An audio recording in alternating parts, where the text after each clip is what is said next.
paranormal activity.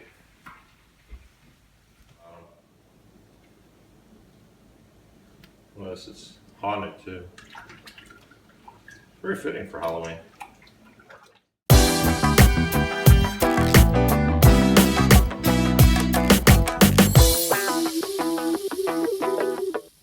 Hey guys, Brad from LA City Brewing here. Today I'm going to be brewing a 1 gallon beer kit in honor of National Learn to Homebrew Day. Today I'm going to be brewing a pineapple honey wheat beer from Brewers Best. There's many different companies that provide small batch kits that will let you brew small batches, which is a good way to get your feet wet. The 1 gallon batch here will make me about 10 bottles of beer. So I don't know if I'm going to like the pineapple honey wheat beer. It's also a good way to try different things before you just jump into it with a 5 gallon batch. Brewers Best also makes a 5 gallon kit, which is quite a bit bigger than the 1 gallon kit. But this makes about 53 glasses of, or 53 12-ounce bottles of beer. Let me also say I am in no way a spokesman for Brewers Best, or I might get any monetary relief from them also. I paid for these. So this batch from my local homebrew shop cost me $14.99. They range from there probably up to about $20 depending on what type of kit you're buying. If anybody's watching this video and this is a good way to get somebody started in the hobby if they want to get into it. $14 plus a couple miscellaneous things and you'll be brewing beer. First off, you want to read all the directions for the kit. This one's got 2 pages, front and back. Step number 1, read the directions. Step number 2, sanitize anything that you're going to contact the beer, the wort with after you get done boiling it. It has to go into a clean container, otherwise it'll pick up off flavors from contamination. You don't want to drink contaminated beer. Step 3 will be steeping grains. So we've got 1.5 gallons of water here, and we're going to bring that up to about 150 degrees, between 150 and 165 degrees per the instructions for the kit. So right now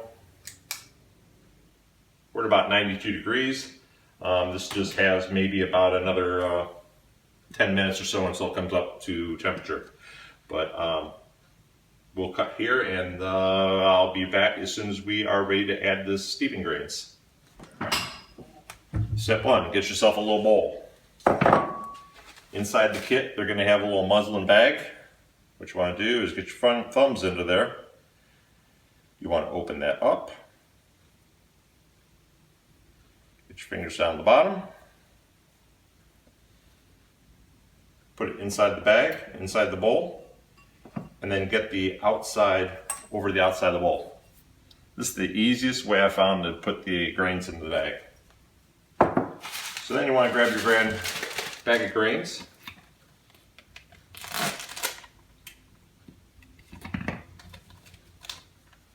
Go ahead, open it up, and then you pour your grains right into the bowl.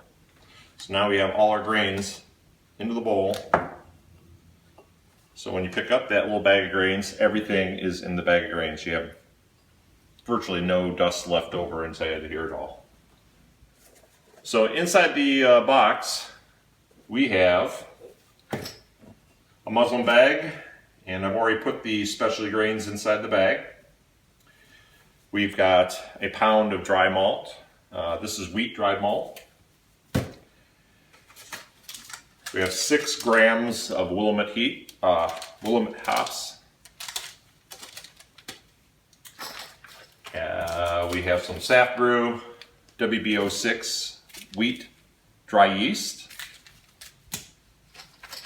We got some caps for bottling, and we got some priming sugar for bottling also. When I was going through all the ingredients, I forgot to tell you, there's pineapple flavoring in there too. 165. So at 165, we're going to turn off the heat.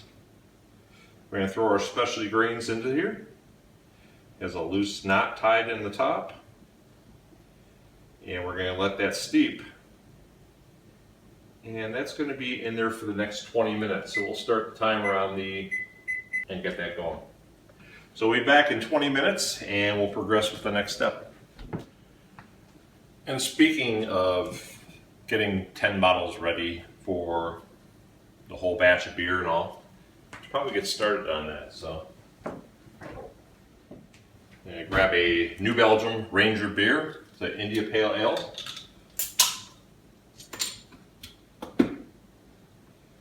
And yes, it is a nice pop top bottle. When you open these, before you're ready to save them, just make sure the surface of the top of the bottle is intact. Sometimes you get chips and stuff like that. But give this a pour.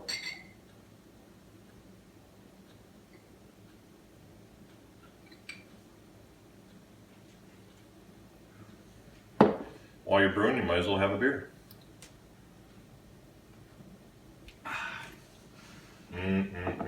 Yummy, yummy.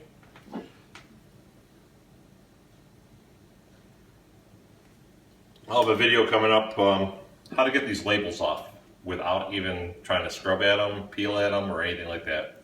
Really, really easy. You can drink a couple beers while you're doing that and not even break a sweat. Labels come off completely and ready to use them for regular beer. So we're about halfway through right now. I want to double check, make sure that our temperature is still between 150 and 165.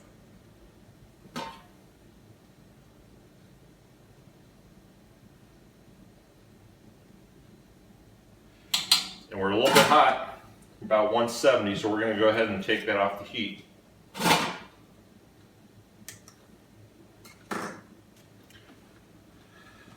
So now we just wait for the other 10 minutes to go by. So might as well just have a beer. Cheers. 6.5 minutes left. We were at the top end of 165 degrees, so I went ahead and took the lid off, let this cool off a bit. I've already taken it off the heat, so we're just waiting for the 10 minutes countdown now, the 6 minutes left, and we'll go ahead and start the rest. Alright, so we're winding down. The steeping process is almost over. It is over now. We're going to go ahead and put this back on the heat. You get a little bowl. What I do is lasso a bag of specialty grains. I want this to drain out, but you don't want to squeeze it. You get some extra bitterness from the tannins in the grains if you squeeze this out. So we're going to let this drain off a little bit. As soon as it stops dripping, we're going to go ahead and set that in a bowl for now. And we want to bring this up to a boil now. What setting this in a bowl gives you the opportunity to do is every so often you can drain off the extra that's just rolled out of it. The main thing is when you add this dry malt extract, it adds a lot of sugar into this boiling, and you want to make sure you stir it a lot because you will get a foam up, and it will try to boil over.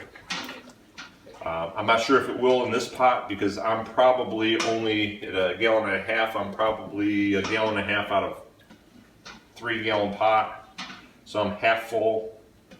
So I really don't anticipate it boiling over. But if it starts to act like it's boiling over, I'm just going to slide it off the heat, get it off the heat, and that boil over will drop back down. We're about boiling right now. So like I said before, we want to add the dry malt extract. We want to be really diligent about keeping stirring while this is going in. And like I said, dry malt extract is going to cling to the outside of the bag. So you shouldn't really worry about that, because at the end there we're going to just dip the top of the bag into the liquid.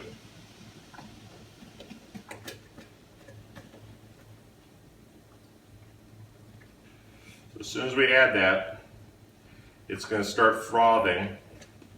So I said about the dry malt extract sticking to the container. You want to be really, you want to stir this completely.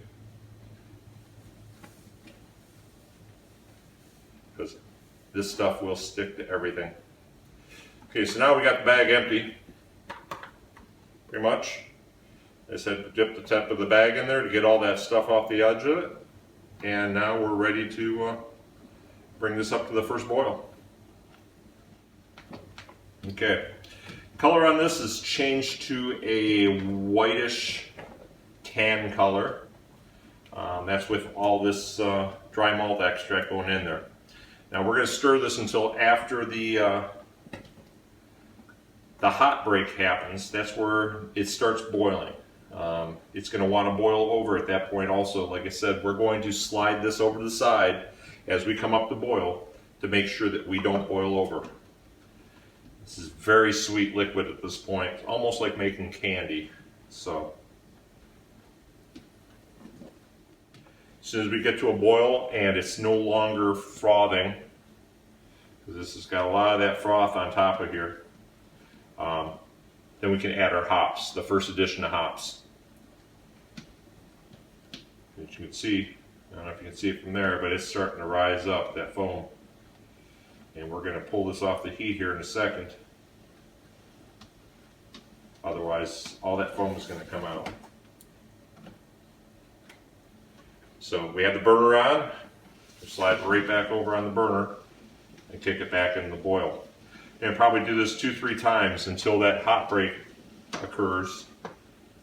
And once we get past that hot break and it boils without foaming up, then we know we're in the clear. This is about half full with just liquid, and it's foaming up to about the bottom of the handle here, so it's getting pretty good. It's starting to settle down now. And cut back your heat a little bit just to keep a rolling boil going on. You don't want this to boil like crazy. But once we get this tuned down, now the hot break is gone. We don't have all that foam coming up anymore, so now we're more safe. We don't have to worry about boiling over and all over the stove and all that. So now is a good time to open up that first bag of hops and add that. It's only 3 ounces of hops. Don't have to worry about too much like a boil over on this stuff or anything like that. So we'll just drop our first 3 ounces in there, which is about 4 pellets. Get rid of some of this other stuff. And give this a little bit of a stir. Now we want to go 30 minutes on this. Now that it's boiling, start the kitchen timer. So you just want to keep this at a rolling boil for 30 minutes.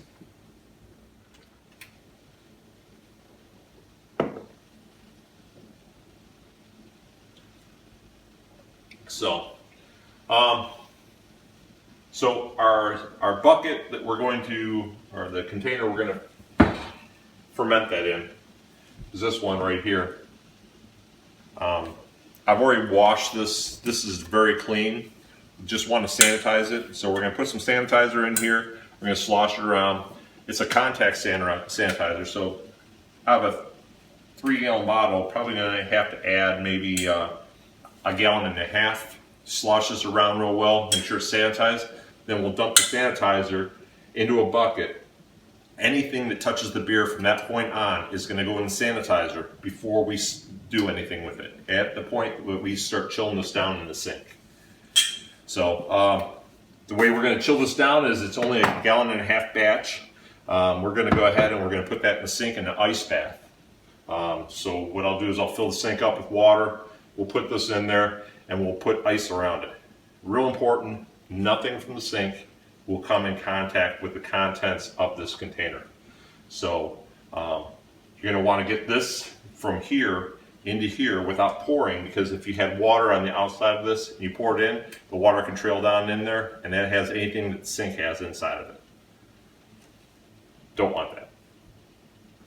So out of this container, I'm going to siphon into this container. So that way nothing has a chance of, from the sink, getting into that bottle. This bottle is going to be completely sanitized when we start. And then real important at that point also, we're going to want to shake this around a lot. Get this really agitated up, get some oxygen into the beer. That way the yeast have a lot of oxygen to eat. The yeast convert the sweetness of this into alcohol. And they also use oxygen, and they transform everything into carbon dioxide, which forms a little blanket on top, which keeps it from going bad also.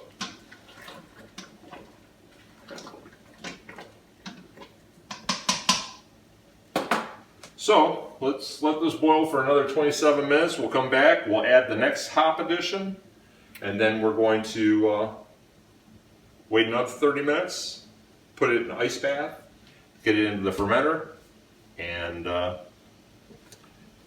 at that point, time is our friend. We just wait for that to finish fermenting. So if you like to keep up on the progress of this beer, this will be published on Saturday, National Learn to Homebrew Day. The fermentation should be done in about a week to 2 weeks, and then I'll be doing a video of bottling this beer, and then also the tasting after the bottling. Some other sites, if you're just learning how to homebrew, there's the Homebrew Network on Facebook. I'll put a link down below, and also Homebrew Network Classified. There's kettles for sale, fermenters for sale. This is just extract brewing right here. If you want to get into all grain brewing, they have all grain equipment on there for sale. These are just average brewers that are selling their stuff. You might find somebody in your area that's getting out of home brewing and might be able to pick up a whole fermentation setup real cheap, a lot cheaper than a store.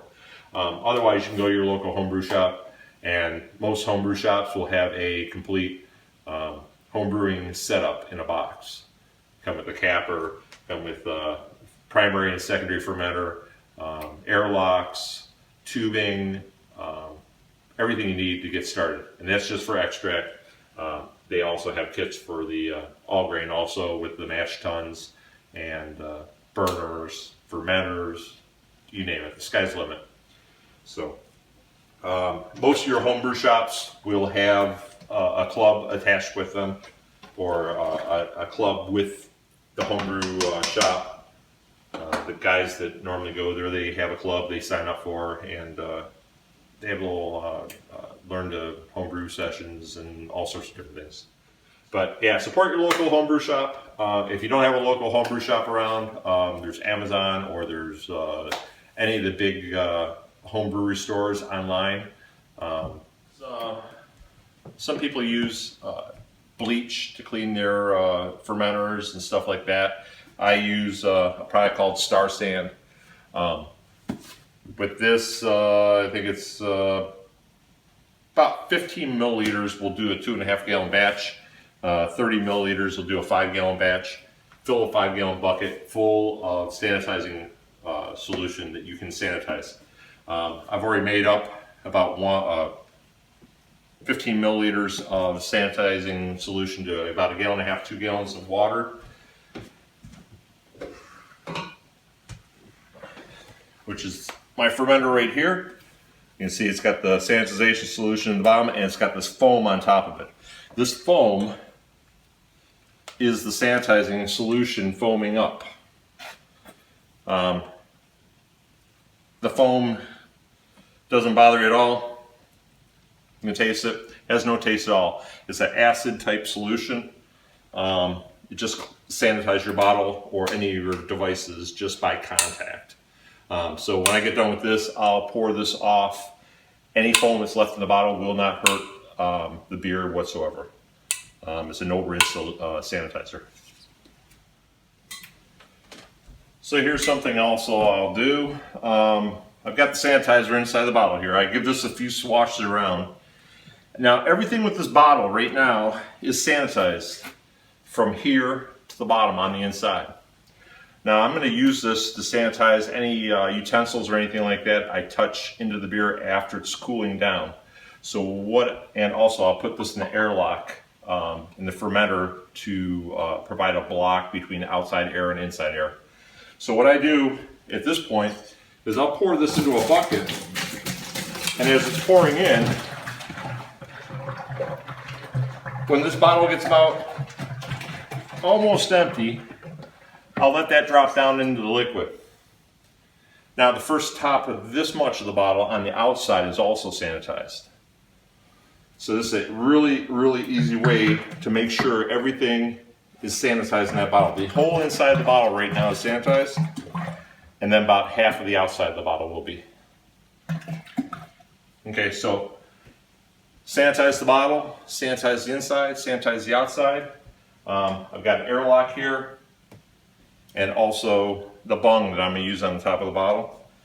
I'll go ahead and throw that into the sanitizing solution also to make sure that that is completely sanitized also. The airlock at the end, we're going to just pull that out and we're going to stick that in. It'll be still full of the sanitizer, but that'll be okay.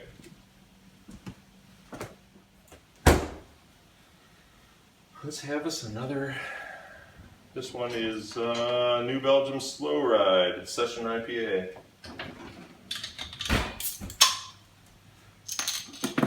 Again, check the top of the bottle, make sure it's nice and smooth, no chips. That's another bottle we're going to save. Really, when you go to the store, you get in this hobby, about $10 of the case of beer is actually, or the 12 of beer is actually the cost of the bottle, so beer isn't really that expensive. Oh, so if you become a new brewer, check out BrewTubers.com. It's an online brewers club. They're one of the sponsors for the SJ4 Challenge this year.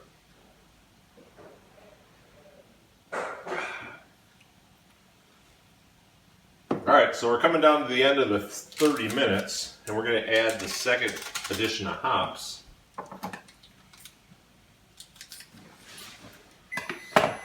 So the timer stops. Go ahead, throw those next 3 grams of hops in there. Like those are going to do something. And we'll go ahead and stir this up again. And we'll set the timer again for another 30 minutes.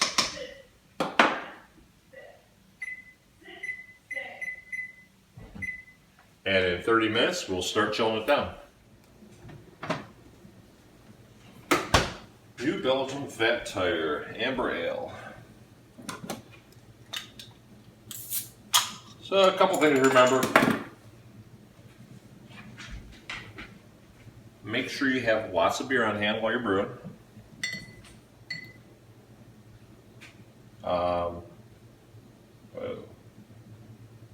Must be a little bit warm. Make sure that once you get done boiling the beer, anything that comes in contact with the beer at that point is sanitized. Very important. Probably the #1 cause of bad batches of beer is poor sanitization. We're down to about 1 minute and 20 left on the boil. We're still simmering. Put the lid on there, so make sure that anything right here is sanitized. The lid's sanitized, the sides are sanitized, the boiling is sanitized because it's been in contact with steam that's been 212 degrees Fahrenheit. So coming down the very end here, we're going to take this off of here. We're going to put it in the sink that has water in it. We're going to fill the water up. We're going to throw some ice in to chill this down to about 70 degrees. Spoon will no longer lay on the countertop and then go on the beer. It'll sit in the bucket of sanitizer, then stir the beer, then back in the bucket of sanitizer. Nothing gets put in the beer that has not been in sanitizer.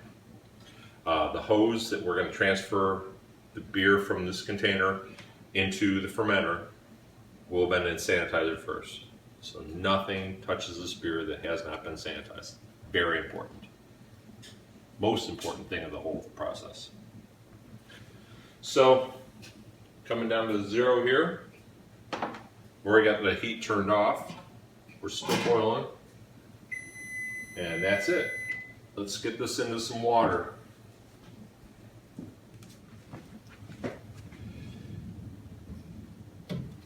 Into the water it goes. Scoot over to the side. Turn the cold water on. Just got the beer, the wort, in the water. You see it's still steaming hot. Leave the lid on there.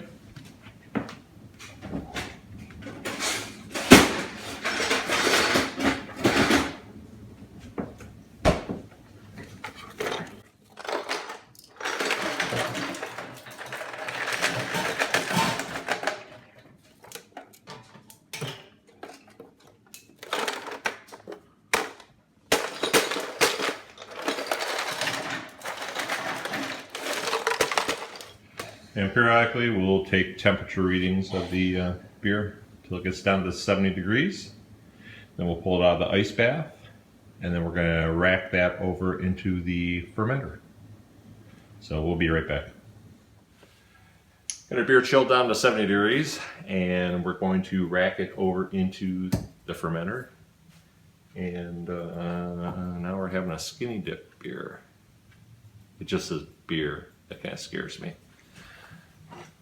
It's not IPA, it's not amber, it's just beer.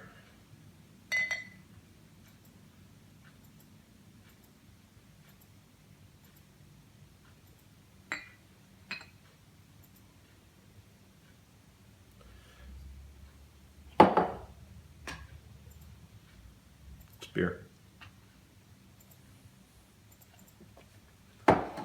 Alright, so fermentation, the sanitization bucket here. Inside the bucket, I have the hose that I'm going to rack the beer on top of the fermenter. Already been sanitized. We've got the bung, which has been sanitized, and I've also got the airlock, which has sanitizer in it. So we're going to set that inside the sanitizer.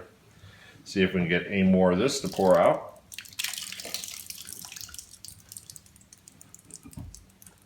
Which we did. So now we're going to transfer the beer from the pot into the fermenter. A couple different ways you can do the transfer. You can either put the whole hose down inside there. This is just 10 beers, so I'm not going to worry about. Okay. So I'm going to just take this. It's only 10 beers, so I'm going to use the old siphon method.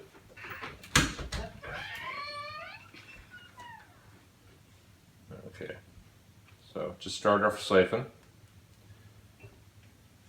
Put that in there. Now we want to stay away from getting the dregs in here, so we're going to tilt the container a little bit. And we're going to keep it underneath the surface until we get down to any of that hop sediment.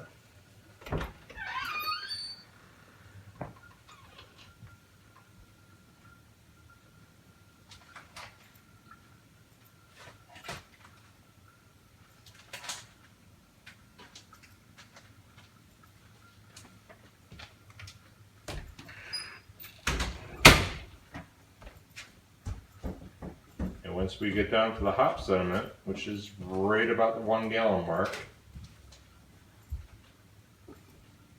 we're going to stop the siphon effect.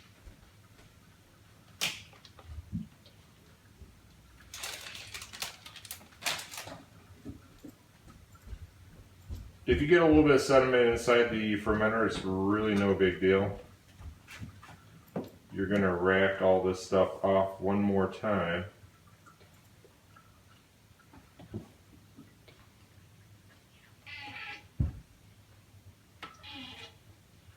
And we stop it just before we get to the sediment.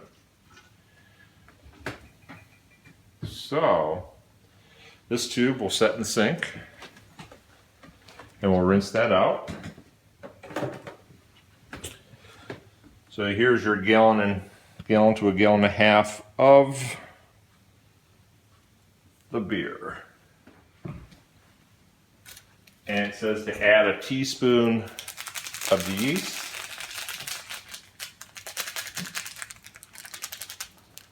So I would say this is probably about 2 teaspoons, so we're going to stop at half of it.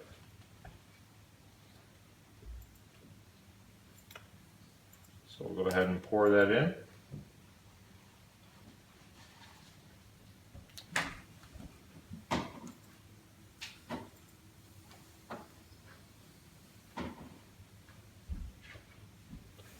Stop at halfway point.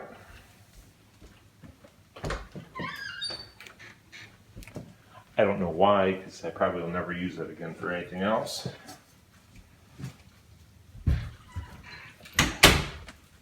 And then we're going to go ahead and stir this up. It's got the yeast all mixed in with it. There's the yeast in here. So anyways, it's Brad from Valley City Brewing. We got about a week with this in the fermenter till this stops bubbling, and then we're going to put it in secondary. About a week after that, we will go ahead and put that into the bottles. So, cheers, and we'll see you again soon.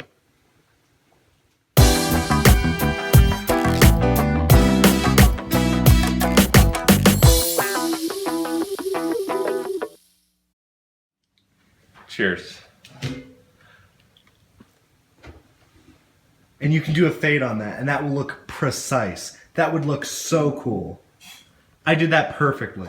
I've been doing this all afternoon without any help. I know, but like just, the NFL like fade up. That's so good.